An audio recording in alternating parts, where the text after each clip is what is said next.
अस्सलाम वालेकुम। Multinational oil and gas company में बहुत बड़ी तादाद में शानदार जॉब अनाउंस की हैं।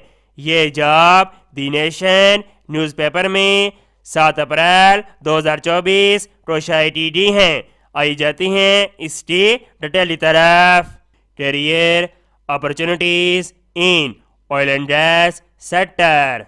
Number 1 rig manager, number 2 tool pusher, number 3 driller, number 4 assistant driller, number 5 chief mechanic, number 6 chief electrician.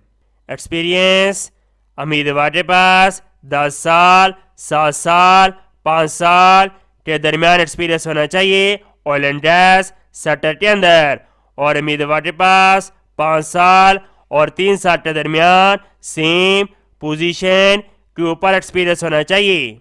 तमाम ख्वाहिशमंद उम्मीदवार अपना डिटेल सीवी और इसके साथ अपने तमाम दस्तावेजात जिसके अंदर तलीमी सर्टिफिकेट, तजर्बा सर्टिफिकेट, CNIC, डोमिसाइल, एक अदद पासपोर्ट साइज तस्वीर के साथ इस ईमेल ग्रुप पर सेंड कर दें।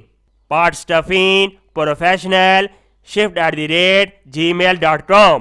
तमाम उम्मीदवार 15 दिनों के अंदर अंदर अपने तमाम डॉक्यूमेंट इस ईमेल ग्रुप पर सेंड कर दें।